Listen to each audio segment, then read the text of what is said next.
by yourself learn by the mercy of. Okay, we know how to translate Sanskrit now. Translation. It was by Dronacharya's mercy, Draupadi tells Arjuna, as part of her argument here, that you learned the military art of throwing arrows and the confidential art of controlling weapons. Please repeat. Translation. Okay, like that. It was by Dronacharya's mercy. It was by Dronacharya's mercy that you learned the military art of throwing weapons, throwing arrows. That you learned the military art of throwing arrows. And the confidential art of controlling weapons. And the confidential art of controlling weapons. Yeah.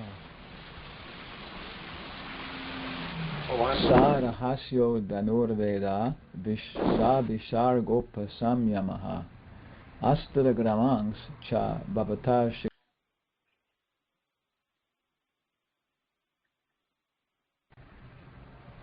anugrahat. Yeah. So this is part of an ongoing dialogue, or actually, I guess, polylogue. Krishna's talking, Bhima's talking, Yudhishthira's talking, everybody's talking here, and deciding what's going to happen with Ashvatthama. So in the purport, we actually saw three different topics. The first part was the science of weapons. And actually, the very first part we got up here. This first paragraph is actually part of the decision about whether Ashvatthama should be killed or what should happen to him. Yeah. So, but basically, the first part is this whole section about the science of weapons. Prabhupada says Dhanurveda, or military science, was taught by Dronacharya, with all its confidential secrets of throwing and controlling Vedic weapons.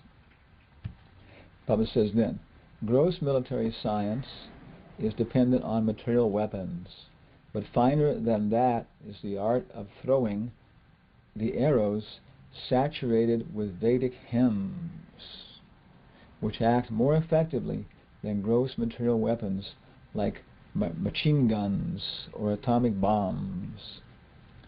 The control is by Vedic mantras, or the transcendental science of sound. It is said in the Ramayana that Maharaj Dasarat, the father of Lord Sri Ram, used to control arrows by sound only. He could pierce his target with his arrow by only hearing the sound, without seeing the object. So this is a finer military science than that of the gross material military weapons used nowadays. Okay. And the second topic is respect for the teacher. And before, in the beginning, Prabhupada says, he starts off by making the statement that it was Dronacharya was teaching all these things, and then he continues then, Arjuna was taught all this, and therefore Draupadi wished that Arjuna feel obliged to Acharya Drona for all these benefits. And in the absence of Dronacharya, his son was his representatives. That was the opinion of the good lady Draupadi. And last topic is the occupations of a Brahmana. It may be argued why Dronacharya, a rigid Brahmana, should be a teacher in military science. But the reply is that a Brahmana should become a teacher regardless of what his department of knowledge is.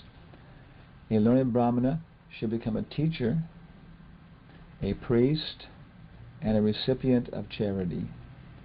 A bona fide Brahman is authorized to accept such professions. So actually it divides it into these three into two parallel categories. A Brahmana should be a student or a teacher. He should inspire people to worship the deity, and he should worship the deity. And he should give charity and receive charity, like that. Okay. So the respect for the teacher was discussed in the previous purports, and here, of course, we see the wonderful court of law. Draupadi's pleading for Ashvatthama. He's tied up here, and then Krishna's manifesting 4 arms to keep Draupadi on one side, Bhima and Yudhishthira on the other, ready to chop his head off, and I guess, I don't know where Arjuna is here, somewhere. But we've been discussing this, I guess, for several days now. And we wanted to come online and listen to the classes the last few days, but we just haven't been able to get this internet connection. We got it yesterday in the afternoon. So, but the topics I've been seeing here, Arjuna, under what qualifications can Arjuna make this decision about what should happen to Ashwatthama? And Krishna was telling him, as soon as he tossed Ashwatthama in the chariot like a bundle of straw, and humiliated him and tied up, couldn't even move, I guess. And then Krishna said, you should cut his head off. He's the burnt remnant of his family. He's attacked your family. And the purport, Prabhupada says, Lord Sri Krishna encouraged Arjuna outwardly to kill Ashwatthama, just to test Arjuna's sense of duty. It is not that Arjuna was incomplete in the sense of his duty, nor was Lord Sri Krishna unaware of Arjuna's sense of duty. But Lord Sri Krishna put to test many of his pure devotees, just to magnify the sense of duty. So he made this note that in the Bhagavatam we can also see this in Dhruva, that Narada Muni tells him, oh, you're a little boy, you should go back, like that, And so maybe even from the very beginning, Narada Muni was thinking, this boy might make it. He's an enthusiastic guy. So, but sometimes the spiritual master actually tells us something just to test our. One thing, is of course the sense of duty. Do we actually have a proper sense of what is right and wrong? So, spiritual master or Krishna may actually tell us something which is incorrect, or to see if we actually come up with the right answer. That was more like this conversation between Parikshit and Sukadeva Goswami in reference to Ajamil, because in the 5th canto, Sukadeva Goswami explains how everybody's going to go to hell for their sinful reaction. He describes all the hells. So in the 6th canto, Maharaj Parikshit says, is there any way for people to avoid this? And then Sukadeva Goswami tests his sense of what is right and wrong, what is dharma, by saying, yeah, they should engage in pious activities, to counteract their sinful activities. And Maharaj Parikshit politely said, this is not going to work. People do this all the time, but it doesn't get rid of the root problem. So then Sukadeva Goswami says, well, you're right. They should actually cultivate wisdom, jnana. Karma won't work. Let's try jnana. And then Sukadeva Goswami also, Maharaj Parikshit also rejects that. And then the Sukadeva Goswami says, yes, and is testing you here, what is to see if you have the proper sense of what is duty. And then he tells him, the only way to get rid of these reactions is devotional service. The essence of devotional service is the holy names. And he gives the example then of Ajamil and how he was able to get free from these things. So sometimes the spiritual master, Krishna, they test us to see if we actually have any kind of duty like that, And other times it says to magnify the sense of duty, And maybe it has two possibilities. One is to magnify it so others can see.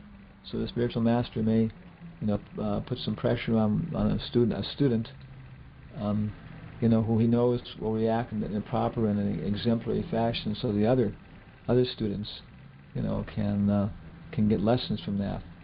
Prabhupada says a Bengali phrase is that the mother-in-law teaches her daughter-in-law by teaching her daughter, because a newly married wife in somebody else's home, if her mother-in-law starts telling her do this, do that, she may feel a little bit uptight about this. So the mother appreciates this, so she tells her daughter, now Susie, you know your brother likes this kind of cooking, so you be sure and buy these vegetables today, So the new daughter-in-law hears this, and she gets the right vegetables for her new husband then, So one thing is that point about magnifying for others. The other thing is just because it's there, but it's just not, it could be stronger, our sense of duty.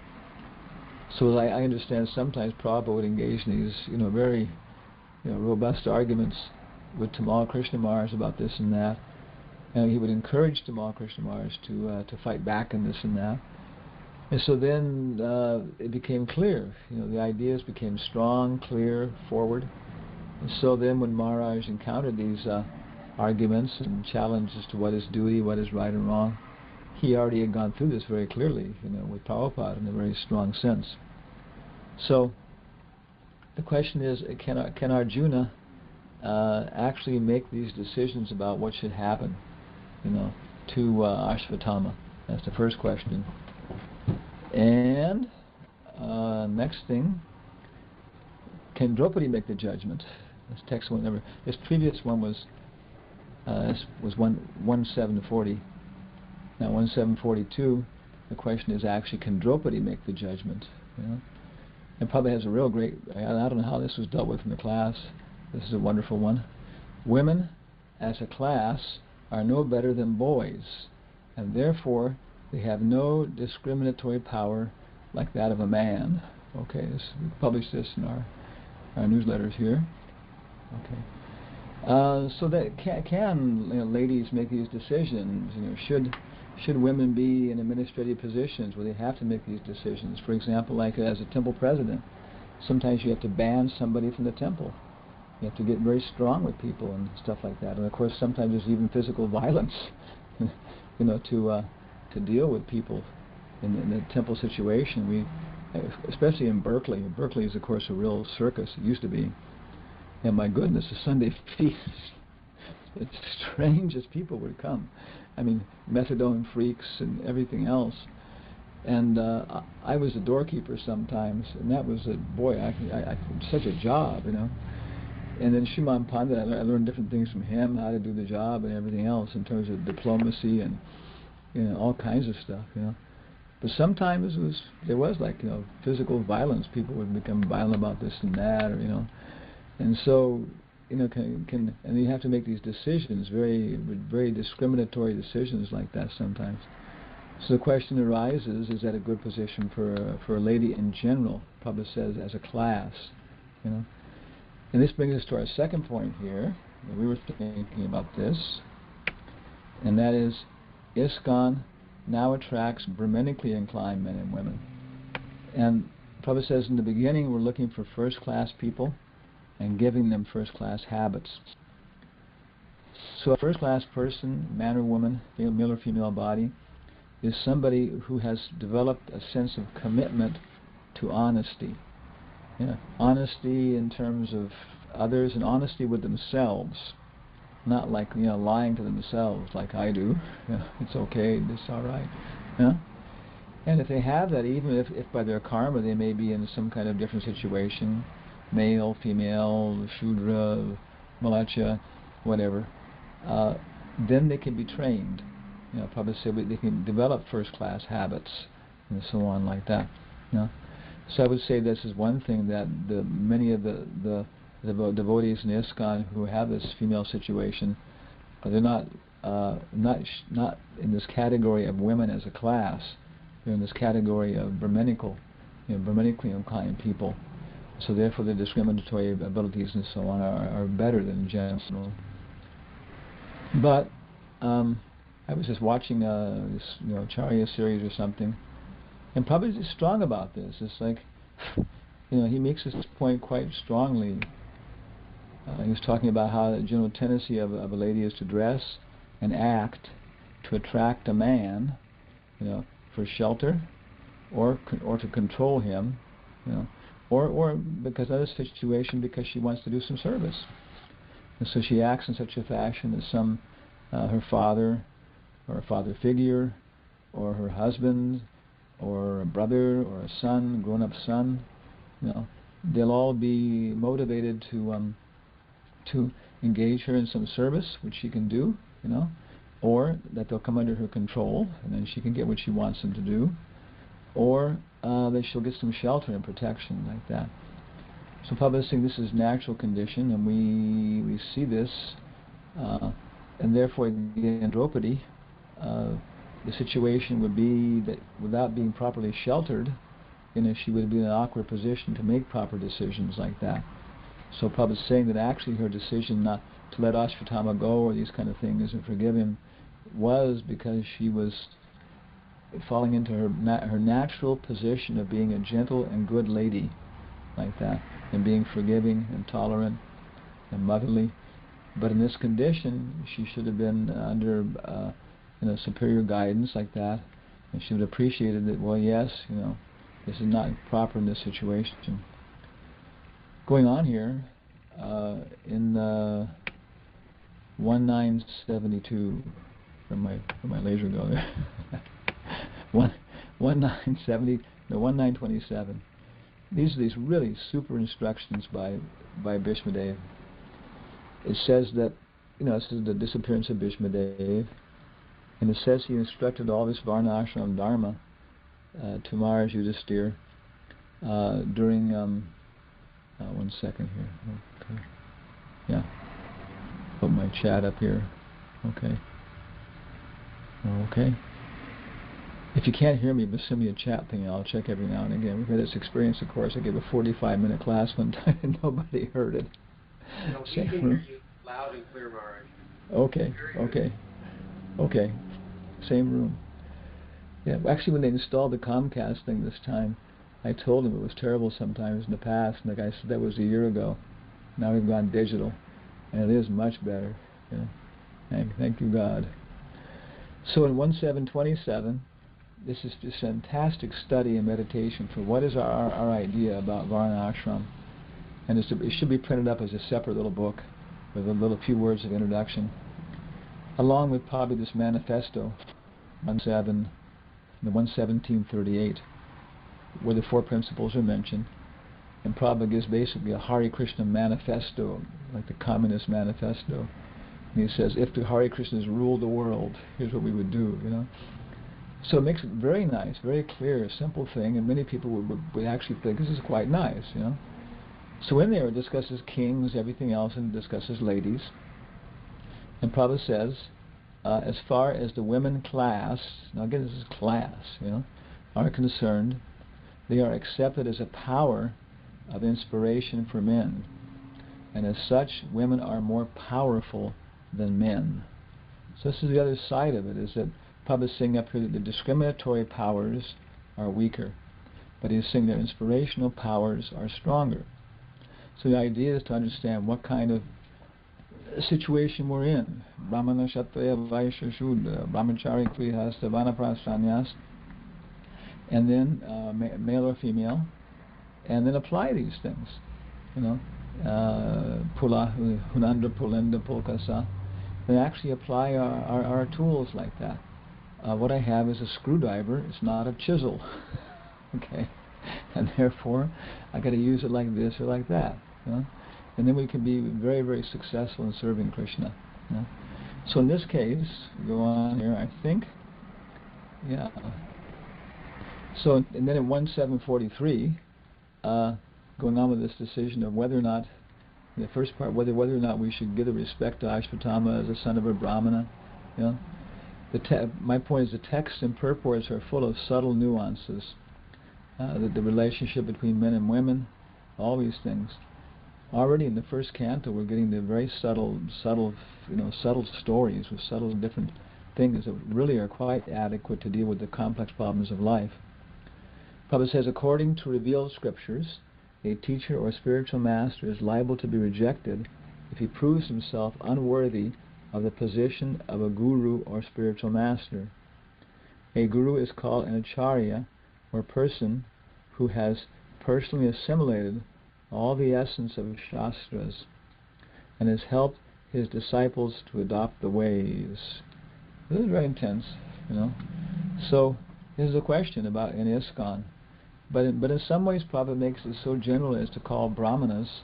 He says brahmana is spiritual master for the other castes and orders like that. So we can take it, and we should take it in different sense like that. In some ways, the only guru in ISKCON is Lord Balaram, or even Krishna, because sometimes even Lord Balaram becomes confused by Krishna's potencies. But Balaram Nityananda is the Adi guru. But it doesn't mean everybody's on that level.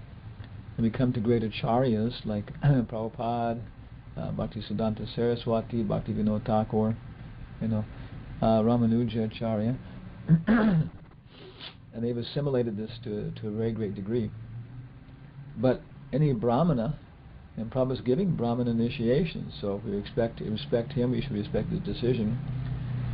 Brahma Bhuta Prasanatma Nasochati Nakangshati Samasarvesha Bhuteshu Mad Bhaktim Labhyate Param. So such a person, he's not disturbed by ups and downs in life. He doesn't lament or hanker. And my experience has been that devotees who are, properly second initiated, who are guna karma, engaged in Brahminical activity, they are pretty even with all these profits and losses in their service in ISKCON, the problems like that. Of course, they're Brahmanas, they're not Goswamis, and so their comprehension of the absolute truth is general. When they make more advancement, they become Goswamis, and then they come to the Paramatma level. Then they can actually see Krishna with his features, his indications, his likes and dislikes. Then they see the deity as a person with qualities and how the deity may be feeling differently on different days and stuff like that, and so on, and communicate some intelligence. Now it can become more assimilate the absolute truth more. Vadanti tattva vidas tattvam yaj gyanam advayam brahmati paramatmati bhagavaniti sabdate. So those who actually know the absolute truth, they say it's realized in those three phases. So guru, any Brahmana is a guru. But to speak of a Goswami, and finally of a pure devotee who's established himself in his rasa, his relationship with Krishna, like that. So here's another question of who's qualified to make these different decisions. Or who's qualified to be an acharya. Dronacharya was being accepted as this. He was a guru, and he was a martial arts guru. Didn't mean he was actually teaching the Bhagavad Dharma, correctly. Maybe some doubt about that, even if he was actually really purely situated in Bhagavad Dharma. But at least in terms of many aspects of Varna Ashram Dharma and other things, he was very much, the acharya. Complicated situation. So but Ashvatthama was his son, but then had he actually assimilated these things, and was he engaging the people properly? And finally, again about Draupadi, it's describing her, a devotee like Draupadi can tolerate all sorts of tribulation personally, but still such devotees are never unkind to others, even to the enemy. These are the characteristics of one who is a pure devotee of the Lord. And this is what's amazing, because Ashvatthama had, cut the heads off of her kids, like that. And so when she came back, she wanted him forgiven, like that. He's son of a Brahmana. What kind of people are these? In our next lifetime, are we going to be able to take part in Krishna's Leela directly and get more training? Will we become Draupadis? Ladies will become the Draupadis, and men will become, Vidagdha will become Bhishma, Ramananda will become, something, Bhima. Everybody, pick your next lifetime. We're all going to be there in the battle of Kurukshetra. We'll recognize everybody. Oh, hey, you were so and so. Yeah. But oh my goodness, such intense challenges. You think we have problems now? I get stomach aches, from the problems in ISKCON. Give me sometimes. Oh my goodness, in the future is going to be even worse. It's a very complex question. Should he be forgiven or not? And up to this point, there's no solution yet. The apple, but Krishna is going to drop an apple on Arjuna's head. I can give you a hint here. Krishna is going to drop the apple on Arjuna's head, and Arjuna will figure out, what to do in terms of the situation. So that's the first part. Is that we're making this very, very fine discrimination of whether or not Ashvatthama should be liberated or not. I guess what time is it here? Go ahead here. Okay. So the second thing was the science of weapons.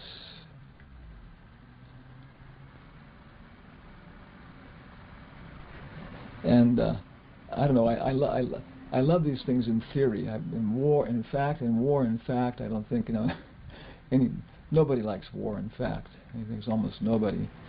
Even General Patton, I think, had his limits, you know. Dwight D. Eisenhower hated war. He hated war, you know, and tried to avoid it. He was fortunately the Allied commander during World War II.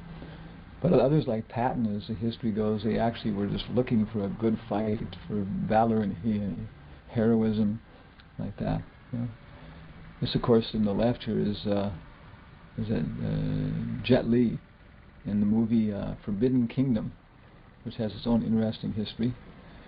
And from China also, there's this description of these very superior weapons in the past and so on. Publius talks about how these things were being done by much more superior to modern machine guns and bombs, you know, and you had magical staffs and stuff like this. So for us, this is a whole, you know, topic of passion. So we got some of our points here we make on them. Please tolerate our passionate activity. Yeah, we always, of course, we got named after Hanuman. So here's a very nice picture we got of what the Vanaras actually looked like. They weren't cute monkeys. The Vanaras were tough guys with big fangs, sharp nails, and brutal intelligence. And they weren't all that bright, you know, like that. Yeah, but Publius says at one time, I guess Hanuman was talking to the other Vanaras. What are we doing, this and that? And he said, I don't know all the details of all this, you know, who kidnapped who and all this.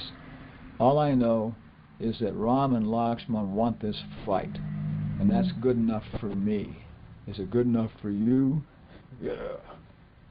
So, I'm tossing a few weapons. There's a nice picture. Yeah. If you look at the background of these things, you see they were using all kinds of fantastic weapons. Here we got a guy with, you know, 20, 30 arrows going out at the same time here. Yeah. Yeah. So question, did these exist? Is this possible? If you look at Chinese perspective, yeah.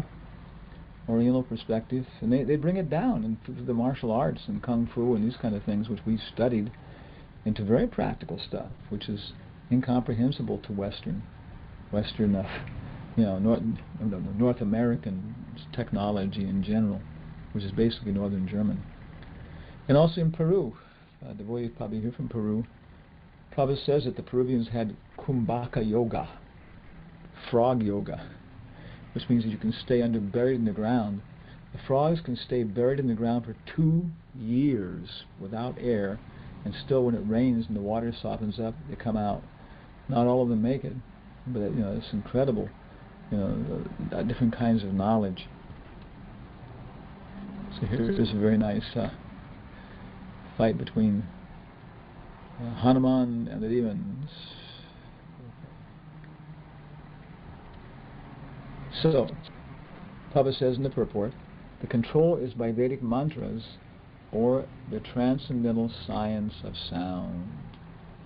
So Bhagavatam 3:11-14, where it's talking about, you know, how the world's created, Prabhupada says, the subject matters of physics, chemistry, mathematics, astronomy, time and space, dealt with in the above verses of Srimad Bhagavatam, are certainly very interesting to students of the particular subject.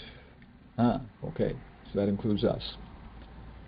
But as far as we are concerned, we cannot explain them very thoroughly in terms of technical knowledge. The subject is summarized by the statement that above all the different branches of knowledge is the supreme control of Kala, the plenary representation of the Supreme Personality of Godhead. Nothing exists without Him, and therefore everything, however wonderful it may appear to our meager knowledge, is but the work of the magical wand of the Supreme Lord. Supreme Lord Ki Jai.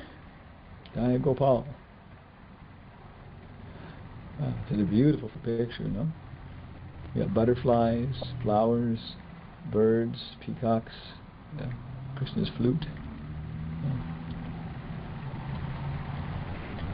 Then Prabhupada continues in that purport. As far as time is concerned, we beg to subjoin herewith a table of timings in terms of the modern clock. So starting from the bottom, the Bhagavatam is saying that one paksha equals 15 days, basically like a fortnight. One night, 12 hours. One day, 12 hours. One prahar, 3 hours, which I guess is 4 muhurtas, like Brahma muhurta. 4 muhurtas, 45 minutes, 48 minutes each. Then one danda, 30 minutes, which I actually think is 24, but there are different ways of dividing them. And so that, for example, Gaur Artik Prabhupada said should be 30 minutes after the sun goes down, but actually one danda is when the Gaur Artik. And in between this is Sandhya.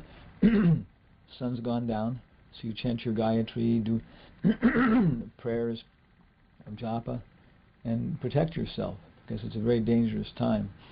And then after 30 minutes after that, 24 minutes, then we have the arti, I guess make the bhog offering. Lagu, 2 minutes. Kashta, 8 seconds. Kshana, 8/5 of a second. How's it go? Shivadika Madhabayora Para Madhurya Lila Guna Rupanamna Pratik Shana. It's not Pratik Shana, but it's Prati Krana. Yeah, he's aspiring after appreciating the pastimes of Radha and Krishna every Prati Krishna. The Nimesha is 8/15 of a second. This is considered to be the blink of an eye. And Naimish Aranya means Nimesh Aranya, the forest where Vishnu's glance doesn't deviate more than 1 Nimish, 1 blank. Then a lava of 8, and finally 1 Truti, which is 8/13,500ths of a second. Now this stimulates our fantastic imagination, which is, hopefully we can dovetail this in the service of science, other devotees. Because now let us look at 1 Truti versus 1 second. Because in the West, this is the modern people, this is our smallest unit of time. We have an hour, well, we have a year, a month, a day, an hour, a minute, and a second. And that's the smallest we do. After that, it's actually fractions of a second, a millisecond, microsecond, nanosecond, picosecond, like that. And so maybe we can assume that this is basically the level upon which our senses and our life works. Because someone like a drummer, playing a trap set in a rock and roll band, he can break it down very clearly and distinctly into fractions of a second. Maybe he can get in like 3,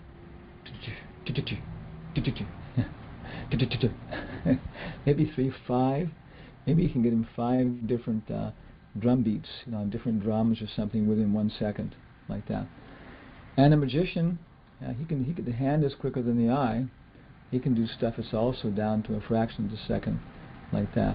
And he can feel the distinctions. He can feel the distinctions. But basically, about 1 second, it seems that maybe this is the limit. So we're talking about all this subtle control of astras and mantras, and this is all fairy tales. Well, is it really? There are scientists here. Because if we look at this, if you look at the Truti, it's 8/13,500ths of a second. So if you could turn it upside down and you get the actual duration divided, which is 1,687.5 of those can occur within 1 second. Within 1 second. Or if you're having cycles per second, that means that if you have a pitch vibrating, boop boop, that actually is a series of cycles, right? And so that basically means that 1 Truti is 1,687.5 cycles per second. That's how fast it is. Now if we look at a piano keyboard here, we got on the piano keyboard, we got middle C, okay, then we got tenor C, then we have soprano C. So you see here girls are superior to boys because they have a tenor C here and a soprano C here. And then, this is where the Truti occurs. It's in between, what is it, A flat or B flat? Somewhere like B flat and B or something like that, you know, A, B, C. So you can imagine tapping on the piano, what a high-pitched note you get, like that, and so on. You know? But the question is then, because Prabhupada says, I got an order here, meter and accent. This is 1.4.13. The difference between the Vedas and the Puranas is that between the Brahmanas and the Parivrajakacharyas. The Brahmanas were meant to administer some fruitive sacrifices mentioned in the Vedas, but the Parivrajakacharyas, or learned preachers, are meant to disseminate transcendental knowledge to one and all. As such, the Parivrajakacharyas are not always expert in pronouncing the Vedic mantras, excuse me, which are practiced systematically by accent and meter by the Brahmanas, who are meant for administering Vedic rites. So here's the point, that the thing has to be chanted. The different mantras in the Vedas, the hymns for invoking Agni Astra, the hymns for invoking the water to flood, water to fall from the clouds, all these magical things produced by mantra, produced by sound, which Arjuna learned from Dronacharya, they're involved, Prabhupada says, by meter and accent, like that. Here, of course, is an example. Daily, daily, sing to Mary, sing my soul her praises due, all her feasts, her actions honor, with the heart's devotion true. Call her mother, call her virgin, happy mother, virgin blessed. Nice. So, does that make you feel devotion? Like that. It's nice prayer, you know. These are hymns, and hymns when using meter and accent, which actually does touch the heart. It actually has the same effect. But the idea is, of course, and now we're dealing with the gross world, and this is some history of this. Now we're tying it up to modern science. If you look on the internet, you can find this. Sand forms intricate geometric patterns on a resonating material plate in this demonstration of the Claudine plate experiment by Bruspoop. To run the experiment, Bruspoop placed a metal plate on top of a speaker that was attached to a tone generator. At certain frequencies, the metal plate resonates, causing the sand to collect along nodal lines where the metal is not vibrating. Science. Okay. So here our picture comes on. I hope it comes there. And this was before anybody had speakers or had tone generators. And you can see this fellow here, probably making a demonstration to his fellow scientists, had put sand, I guess colored sand, on a metal plate and was using a bowstring from a violin, just pulling it on, to make the metal plate resonate. Of course, a plate like that will resonate at different frequencies. The vibrations will go back and forth and hit a frequency which it maintains, like that. And you can see then the results. The sand would then form into these little bit of sand, white sand, would form into very distinct, patterns like that, yantras. And of course, the most famous yantra is the Shri yantra. Another one is the Shringa yantra, like that. So here's our wild speculation, which I know big scientists who say it's not all that wild. It's very interesting, that these patterns we're seeing are the patterns that when you pronounce, for example, if you pronounce the Bija mantra, Shring, that's the Bija mantra for Lakshmi. If you pronounce it properly, do you get this yantra? There's a sand, or whatever it is, form into this pattern. Or if you pronounce the Nishinga yantra, crown, crown, crown, at 1,175 times per second, like that, do you get these yantras, so on. You begin to see maybe how fine the nervous systems for these brahmanas were. and how these Kshatriyas were terrified of them, because just by having these very fine births, very fine nervous systems, and also being in the Dwapara Yuga, they could manipulate sound in such a fashion. We're finishing off our wild speculation here. When water freezes, the hydrogen and oxygen molecules, they pack together to make a crystal. Now this happens when anything freezes. If you take iron and melt it, and introduce a little bit of chrome or molybdenum, or even just carbon. Iron with a little carbon in it is steel. Steel is iron with a small amount of carbon. And what does, it makes a little bit different crystal structure when it freezes, when it becomes solid like that, so on. So there are different packing structures that when the thing freezes. And the idea, this is where I mentioned this to a friend who's a very big physicist, and he was shocked. He said, "It's a fantastic idea that if you subject a freezing alloy, metal alloy, to a standing wave, like we had in our previous demonstrations, will that influence the packing structure?" And he was saying it's a whole area of investigation, and most likely it's probably a fact that you could get the metal to go into unstable packing structure. That, for example, you can make a certain kind of alloy of metal, and all you had to do was hit it with a hammer, and it would then fall down to a more stable packing structure. And while doing that, we release a tremendous flash of energy. So this is a kind of some ideas, just how we can look at this art of throwing mantras and all these kind of things is not just being fairy tales. It actually has very practical relationship with the modern science and developing these things. And of course the next question is, we go ahead here. Oh, here's a picture here. Okay. Finally, it may be argued why Dronacharya, who was a strict Brahmana, was engaged in teaching the military science. Okay, because Prabhupada says he's just concerned that behind everything is Krishna. But he said different people have these different inclinations, nature, abilities, so they should use them for Krishna. So a Brahmana should always be a teacher. He can teach Ayurveda, he can teach Vastu Veda, Dhanurveda, Danda Veda, which is political science. So we have medicine,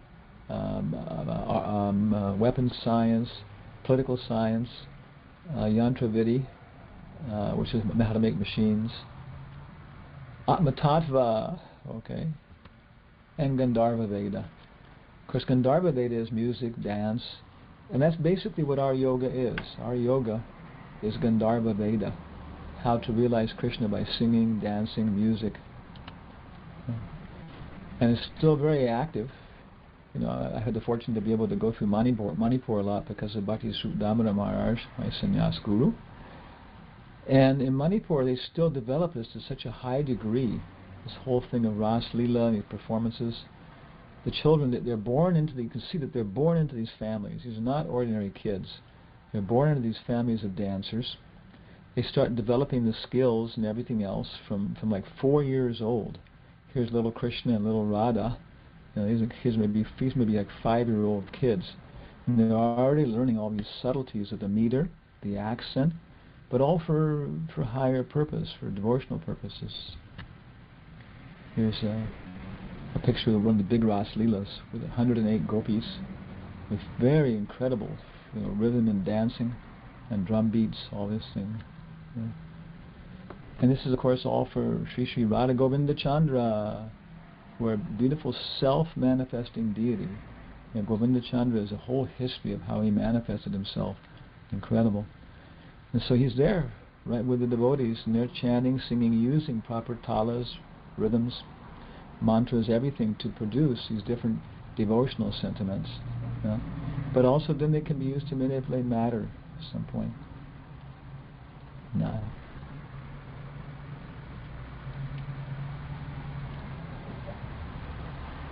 Okay.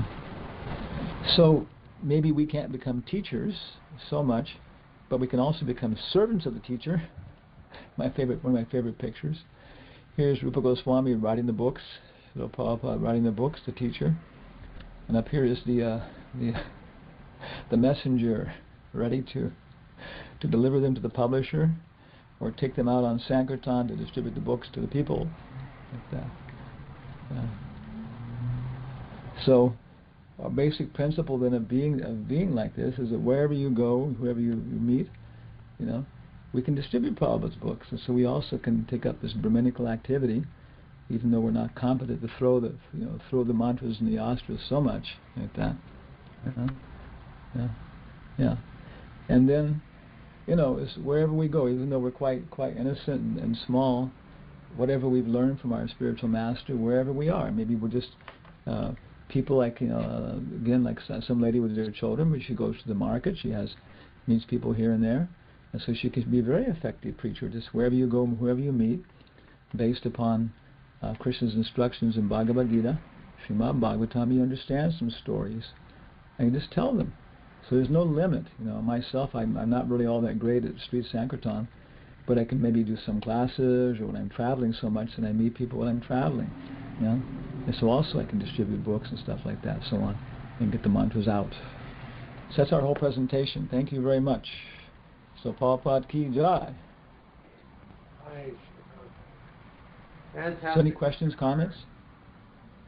I've just unmuted everybody. Now I have several questions, but I am going to wait and see if anyone else would like to make comments.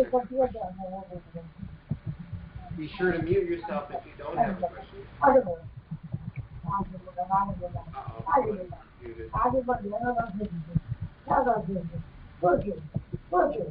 trying to figure out who that is.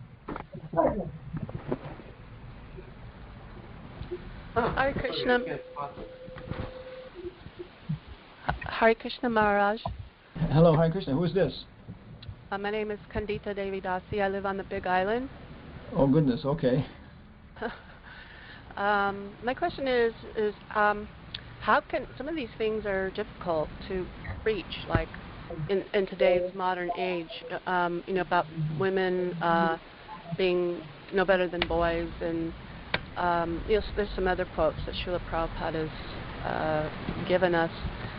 In this modern day, people don't accept that. And, it's important to get out the philosophy. The main thing is, we're not these bodies, we're spirit souls and servants of Krishna. But eventually, these people are going to come across these comments, and I just want to know, it's difficult to preach, so how do we do that?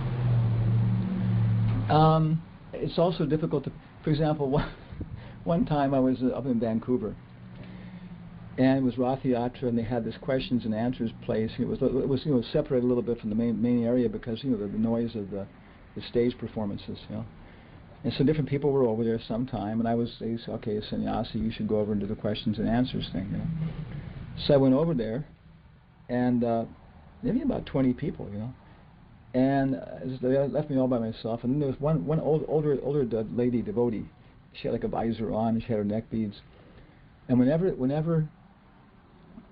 there was like kind of a lull, she thought she was doing me a great service. She'd come up with all these questions. Women are less intelligent. We never went to the moon. And what is it? And homosexuals are all crazy. and I was all alone there. And there was somebody from NASA with his family in the audience. There was one lesbian girl and a gay guy there. And what else was it? It was just like, of course, a lot of women. So it was, oh God, it was one of the most ridiculous experiences of my whole life. And I kept looking over just to try and catch somebody's attention from the main area like that. But as Krishna just left me there for about, and I think everybody was looking at me saying, oh, Mars is doing okay. He's got a big audience like that. So when she got to this thing of, I think she said queers are crazy. That's she was this blunt lady like that, Wow, yeah. It was incredible. It was like, anyway, when she got to that point, in the end, this lesbian girl was kind of so upset. She finally got out of the chairs, and she was back behind the audience area there, like kind of crying and howling and stuff, And But in the end, she sat back down again. It was just incredible. Because that's what if it comes up like this, what do? I mean, you avoid it, and if you can't handle it, which I do sometimes. Other than that, the best thing is if you know what Prabhupada says, and you see how Prabhupada uses what he says in different circumstances, then that's the thing. If we know, hear the stories, hear Prabhupada, then we know, okay, Prabhupada talks about it this way. And Prabhupada's Prabhupada. He says I'm not. People think I'm like an 80-year-old Hindu man, and so they expect me to have a certain kind of tough kind of opinion about this stuff, and somebody else will present it in a different way, So for some person, for the NASA guys, they probably also may have thought that all homosexuals are crazy, but they may have, on the other hand, they may have thought that we did go to the moon. So there are different controversial topics for different people, like that, and depending on the kind of people we meet, we develop the experience that we can. So I've developed pretty much this pretty good rapport in terms of science. I think from the very beginning. That's what I'm trying to write on now. I'm trying to write on it. But I don't do it like a hard scientist, like something's happening outside there. I don't do it like Sadaputo or people like that, or others who were very much trained in the specific areas. Because you can't do it. You have to know the culture and stuff like that. I can talk to ladies like a sannyasi, but basically as soon as possible I put them in contact with, a proper lady who knows the culture and the philosophy, and then they can explain it in such a way that a lady can understand, or somebody else can explain it in such a way as scientists can explain it to a scientist, who speaks the language, or children can explain it to children, and such as that. So I would say one way is to have a general knowledge about everything, and so we can explain it a little bit. And the second thing is that to know the resources and where to send people if they want more detailed, hard explanations, and to develop specific knowledge about a certain area, which is our preaching field, where we're supposed to deal with it in more detail. And finally, to appreciate that some people don't want to. They're looking for a reason, to disagree. They're looking for some point, and so even though it is reasonable and stuff like that, they're looking for some reason to avoid the thing, and then we just avoid them. We can't deal with them. We try and quote from the scriptures. That doesn't work. Okay, and we avoid them and let them go on with their pathway like that. So that's my understanding. Okay, thank you very much, Maharaj. Okay, thank you. Yeah. I'd like to make a comment, please. Oh yeah, who's this? This is Raghav Panditas. Please accept my obeisances, Maharaj. I accept mine. Hare Krishna. Hare Krishna. You made a point about a short. You told a little bit about that Halatni plate with those yantras. Yes. Halatni plate. Yeah, that was what it's called. Yeah. A little while ago, I came across a video of that on the YouTube. It's pretty amazing. This guy he's adding he's increasing the resonance, and then all these various yantras appear. Yeah, I've been to museums, big museums where they have 20 foot by 20 foot square sand things, and they have maybe a different series of combinations of speakers. Maybe 4 different people at the same time can be manipulating them. And so it's really incredible. The little kids and stuff sit there playing each of their own control panel, and because each one is controlling different speakers, you get these incredible, things happening in the sand like that. It's unbelievable, patterns and stuff developing, and also the symmetry of them.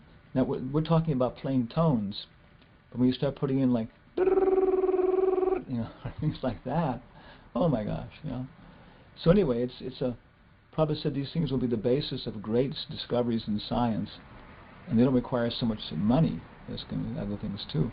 Even medical surgery, so many things. So Prabhupada is creating an entire revolution. Yeah, thank you. Thank you very much. Yeah, I didn't look at it. I'll make a note of that. Look on YouTube. What did you? I guess they look for sand. Sand patterns would probably do it. Yeah. Maharaj, do you see the chat? Mother Anu asked a question. I got Raghu Pandit. I guess I got to go back up. Well, I can read it to you. Let me know about the importance of yantra power and how it is done for one protection, how to protect oneself. Yeah, and she's got some other stuff before that. Yantra will give the right solution for material desires. Most people depend on yantras. Let me know about the importance of the power of yantras to protect oneself. Yeah. I think that because they're different, they're devotional yantras, they're yantras, there are hymns in the Vedas, and the yantra, because what we do in our tantra, in our Vaishnava tantra, the yantra we use is the form of Krishna, Radha and Krishna, and so that's the form we're using to focus our mantra on that yantra, And the other forms were because people they have to chant Om. They're afraid of personalities, so you get impersonal yantras, Om, Shrim, Hraum.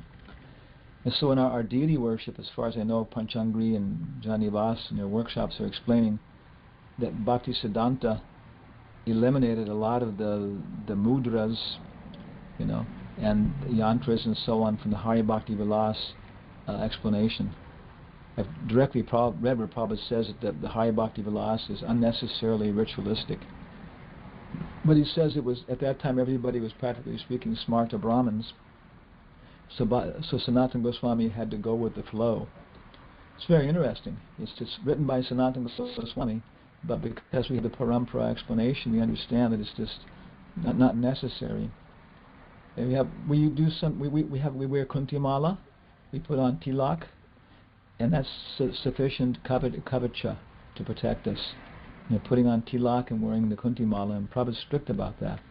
So if we wear those two, and we have sufficient shield, kavacha, to protect us from the evil eye and even different influences, Then beyond that, we depend upon mantra and Krishna and his form, and that will do everything else. Of course, as we become more expert in everything else, we can do all these things, seeing them all as different forms of Krishna and expansions of Krishna, and it becomes very wholesome then. And we can, do specific results that now we don't have these things, so we have to deal with, surgery and these kind of things. We have to use them because we haven't got to develop mantras and so on in Ayurveda to take care of these problems like that. That's my understanding.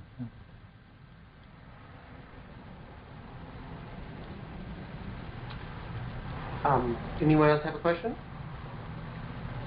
Hare Krishna, I have a really quick comment and a really quick question. Dandavats Maharaj, that was a very enlivening, interesting class.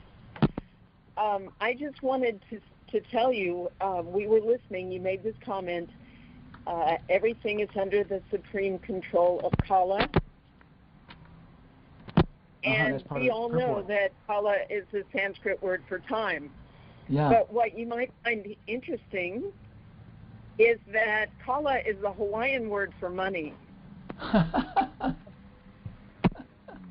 Time is money. So if someone who speaks Hawaiian heard you say that, they'd get a different idea of what you're saying.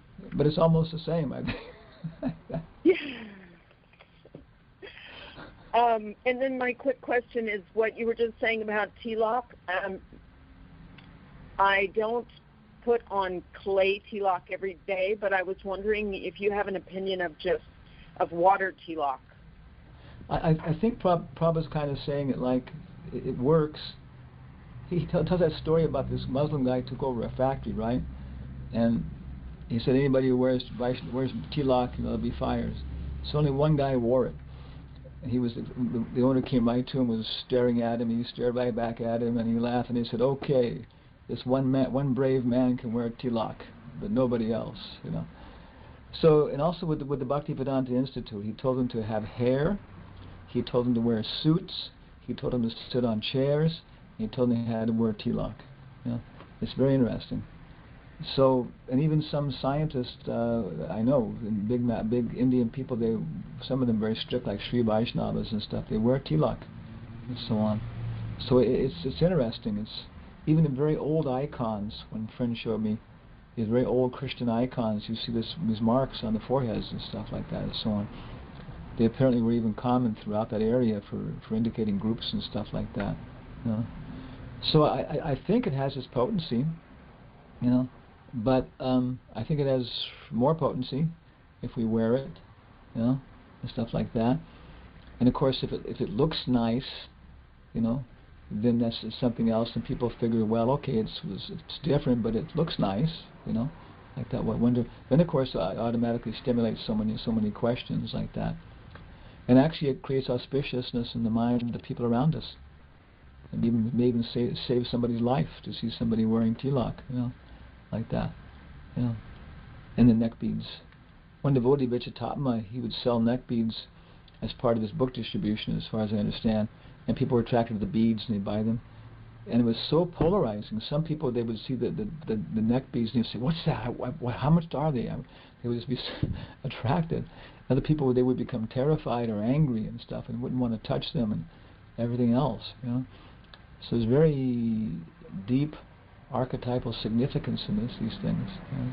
But I think it has potency, but I think the tilakana is better. You know? Yeah. Thank you. I often wear Rudraksha beads to the university, and I get tons, like 10 or more comments on them.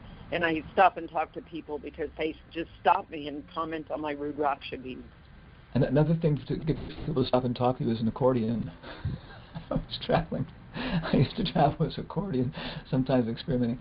It's amazing how many people will come up. The first place to figure you've got to be crazy if you've got an accordion. So if you dress like a Hare Krishna or anything else, it's just immediately, okay, you guys carrying an accordion, you've got to be nuts, you know. But then they come right up. It's okay, this guy's a little eccentric, and they'll talk to you and this and stuff. It's interesting how to get the message out. You put a tilak on with an accordion, well, sorry. People talk all day. The next thing is start doing palmistry. Oh God, then you have, like, you know, everybody in the airport coming over and, you know, want their hand read next. So it all works. It has its effect in society. The yantras and the mantras. You know, I agree. Somebody just commented too that some people think we're from the devil. It says that people have this 666 in their forehead. But he also says that our people will have their mark on their head. It's right in there. It says that wherever it talks about the mark of the devil on the forehead, it also right there says that our people will have their mark. So if you want to deal with it on that level, quote the Bible, then where's your mark on your forehead if you're a Christian, like that. But it's time, place, circumstance. You know, yeah. Okay, thank you, Maharaj. Hi, Krishna Maharaj. Oh, yeah. Hi. You were talking earlier about measurements of time. Uh-huh.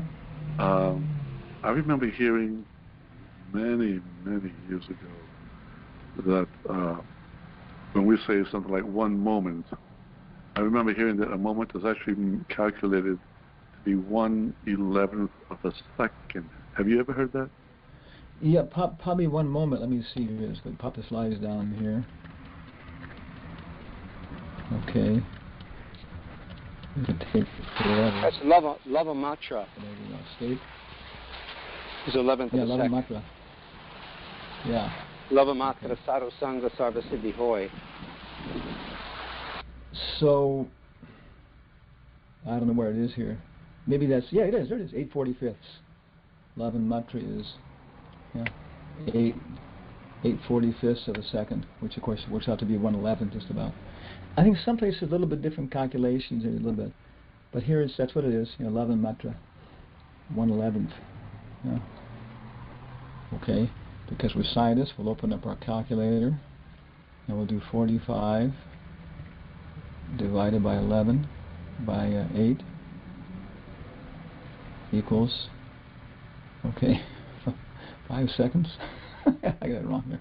No, that's not right. It's that is right. 5 times 8. Yeah, I don't know. Anyway, 11 matra is 8/45 of a second, which is 1/11th of a second. I guess something like that. That's what I heard, yeah. Like about that much.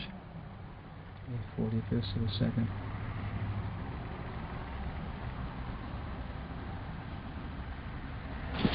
As a little anecdote about the terminology in English for time is when they were first, at least in modern times, calculating time with these sun clocks, they sort of came up with an hour, which seemed like a reasonable division.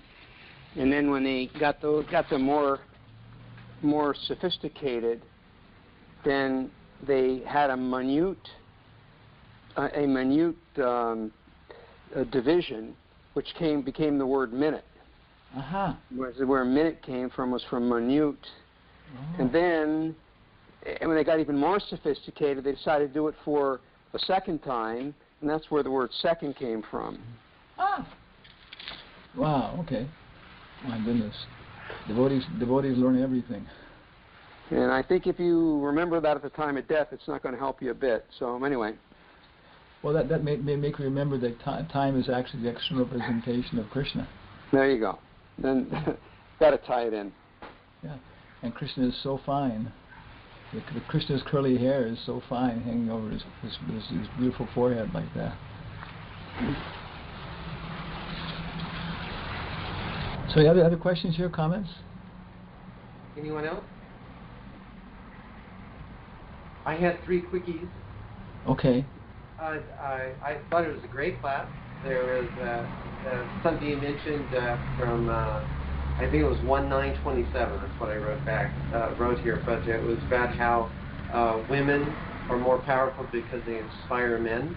I just read an article that was posted, and it was from the New York Times. There was some research recently done on the power that women have in men's lives. And they took a lot of the big, especially rich, famous people in modern times and showed how as soon as they have any kind of women in their lives, whether it's a mother, a daughter, a wife, or a sister, it really changes their entire outlook. They give examples of all kinds of people. One was Bill Gates. His wife was telling me he should give in charity, but he wasn't planning on doing it until the end of his life. But as soon as they had a baby girl, he immediately started giving billions of dollars away in charity. And they give some examples about that. It's interesting how women affect men's lives. Yeah. I had 2 questions for you, just real simple ones, not very important, but just wondering. The Truti, the smallest unit of time, which you calculate about 17/100th of a second, is that what Lord Brahma took the cows and calves, the calves and the boys away? Was it for a Truti? I don't know. That's interesting because we could just look up. It probably says he took them away for 1 moment. So in the Sanskrit, in the 10th canto, that it may actually say, but he took them away for 1 moment of his time like that, maybe what it is. But of course his time scale is so fantastic. He just kind of like this, like you're playing with a little baby or something, you just take something away for a moment, just kind of like, to relate to him. So he wasn't trying to create any big disturbance. From his point of view, he just kind of took the cow or boys away, just 1 little moment. 1 moment to see how Krishna would react. But from his time standard, it was an entire year. For our time standard. The other question I had is also I thought it was fantastic that the discussion, the point you brought out about how the yantras are manifested. Even you can see it. As soon as there's like sand, and you put different vibrations, it makes different yantras. So it was interesting how you were saying that the Brahmanas, they had to be so finely attuned that they could produce sound vibrations and it would affect matter. And also the thing is too is that even, maybe they weren't working alone. It had to be like several Brahmanas all chanting together, maybe like 400. So even if you get like maybe 6 devotees on some headphones, all chanting some mantra like Om Traum, Om Traum, Om Traum, Om Traum, Om Traum. even if somebody, there's this whole thing in theater called ensemble learning. And actually you become a part of the ensemble. You don't really know how the ensemble does it, but you kind of do your part. And then the whole thing starts to take a certain form and stuff like that, the mantra, and you can take a breath, and it doesn't matter because 5 more people are chanting while you're breathing. So there you can start producing. And the thing is that the patterns can also be reproduced on oscilloscopes. The same patterns, you haven't got to use sand. Now you can use these graphic demonstrations, presenting them like that. So it's a whole area. It's just a whole incredible area, and it's not so expensive. I haven't got to have big bevatrons and cyclotrons. And again, it can be used. It's the whole point. If devotees do it, they can use it to do good things. Turn all the U-238 in the world into lead. neutralize all the atomic weapons. So there's no more atomic weapons. How nice. Thank you, Krishna. So my question was about Kshatriyas being trained by the Brahmanas in the military science. The Kshatriyas would not only just rely on their physical prowess and their skill at weapons, but they would learn how to chant the mantras from the Brahmanas, and that would produce the celestial weapons? Yeah, because see, the thing is that even if you do this, maybe some experience with the Gayatri, if you really sit down and everything else, you can start getting very strong, strong action inside your body, your mind, prana, like that. Standing so your body's halfway in cold water and it forces the prana to come up. So in the subtle level, just the level of prana and things like that, these kung fu people know all this, that different sounds have different kinds of effects with your physical apparatus. But beyond that, the idea is that these things that are connected to certain, certain people, like a mina bird, these birds like that. If you teach it to say "mommy," like that, right? And one devotee said he walked into some temple and there's one mina bird in the lobby. He didn't know it, like that, And the bird was saying something like "mommy," and he was like looking around like that. It was like some child was. It's dark, and it's funny, saw the bird up there, and it's, oh my God, So same way, these mantras and prayers and stuff, they stimulate different devatas and gandharvas and people like that to respond. So, my gosh. So I would say that it not only is just what deals with the physical apparatus of the universe, but also then it deals with the personalities involved, and they react, by causing the effects. So the Kshatriyas, they learned to do this to some degree in terms of their work. I was just going to say, when I was studying the martial arts, my karate teacher, who learned most of his style from an Okinawan master, he said that... What's the name of your school? What was the name of the school? Well, I studied many, but... well, it was in Detroit, anyway. I'm sorry, it's been so long since I've studied the martial arts, I've kind of forgotten what his particular style was. But no, because my style was from Okinawa also, was Awicha-ryu. Well, ours was Isshin-ryu. Oh, okay, yeah. Yeah, but they go back to these subtle powers. But he was saying that his master was teaching them how to say different types of ki, sound vibrations, in order to protect different parts of their body. So if they were being hit, the master would be able to say a certain sound vibration to protect that particular part of the body when there was impact. So that was even in theater they do this too. It's tremendous training. But you can see that a very low sound stimulates the lower part of the body, and you just go increasing the pitch. You can just feeling it coming up right up to your stomach, your chest, your throat, your nose, like that. So this pitch alone relates to different parts of the body and stuff like that.